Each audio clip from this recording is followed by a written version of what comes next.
Doc, this has been the first time I've interviewed a lot of people. I've talked to a lot of people. And I talk to you, Doc, what, 3-4 times a week, right? At least. At least. I think, like 2 weeks ago, I think we called each other maybe 5 times. Remember that day? You called me, I called you, you called me, I called you, right? It was like 5 or 6 times. This is the first time I've really had the opportunity to interview Dr. Daggett, right? You are the father of future-focused education.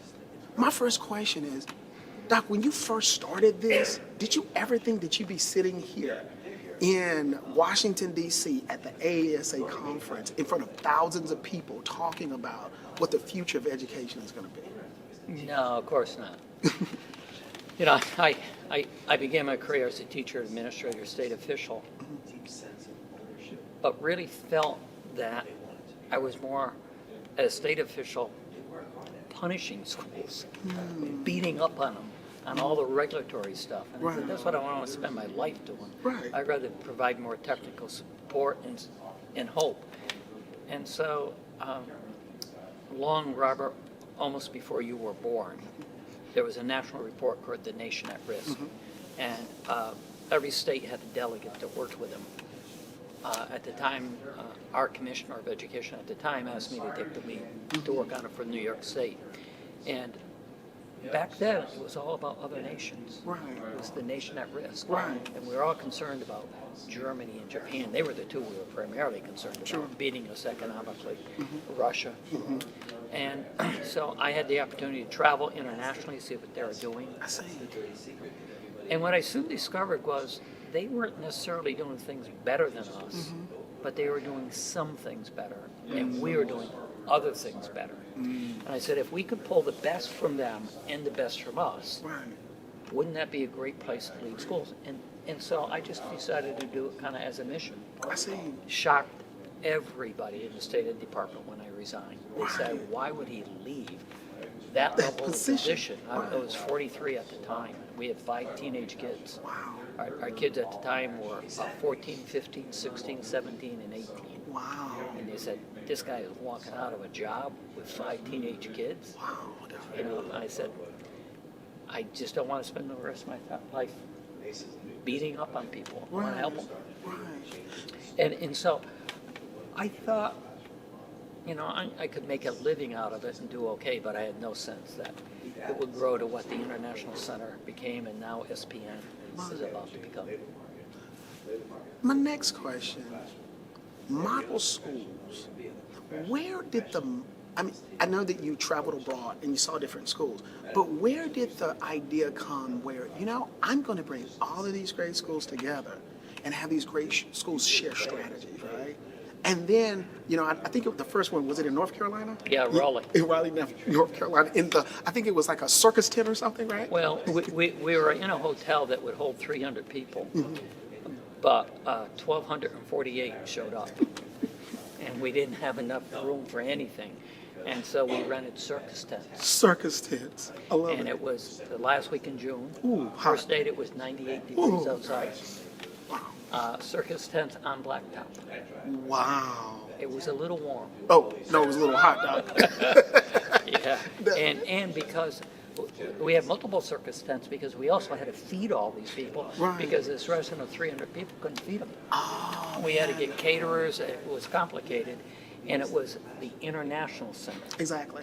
Remember, it's after Nation at Risk. And so the issue became the models were international models. I see.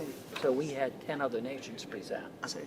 And 8 of those 10 nations were from places where they didn't speak English. We had to have interpreters. Really? Yeah. So we had interpreters for most of the sessions. It was a really complicated conference. In the circus tents? Yep, That's in the cool. circus tents. That's it. And Love the total staff was myself, Bonnie, my wife, and Karen. That's it. There were 3 of us. There was only With 1,200 people. 1,248 people. Wow. Doc. So people like Sam Houston volunteered. He's Right. from North Carolina. Sam's never missed a model schools conference Ever. until this year with me. And now And then he's he's here. at the ASA. So like he and Diane were there. We pulled in friends instead of help, just help. And so we had to do everything. We ran registration. Right. You know, had to greet all the international people. I did all the keynotes. And I literally did not go to bed for 3 days. Really? I guess so. Literally, never went to bed for 72 hours. Jeez. It was the most exhausting and yet the most invigorating experience of my life. And we were off and running. You know, next year we had 2,000. Third year we had 3,500. And, you know, we kicked up to 5,000 and never went back. God, that's something. Definitely. Now, Doc, I mean, if you could give maybe a new administrator, struggling administrator, new superintendent, struggling superintendent, new teacher, struggling teacher, 3 nuggets of wisdom, or a couple nuggets of wisdom, what would you say? It's easy. Focus on the kids and their future, not the phone that's ringing in my pocket. The 3 things I would tell any educator is focus first and foremost on the kids. I think we make too many decisions based upon what adults are comfortable with rather than what kids need. Number 2, put a stake in the ground and always be thinking about what kids need to do once they leave school, not what they have to do to be successful in school. Exactly. And I say as a fundamental difference.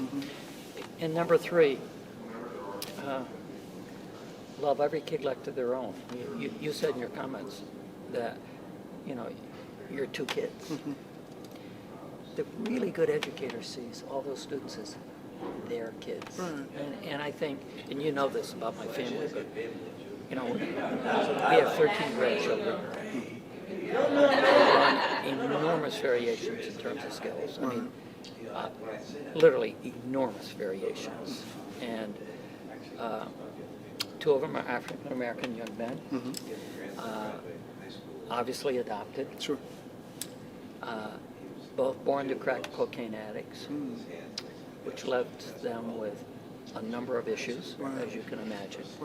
We have 2 Mexican American grandchildren. We have 1 grandchild that's absolutely off the charts academically. And all the way down to one that, you know, I don't know if he'll ever be able to read or write.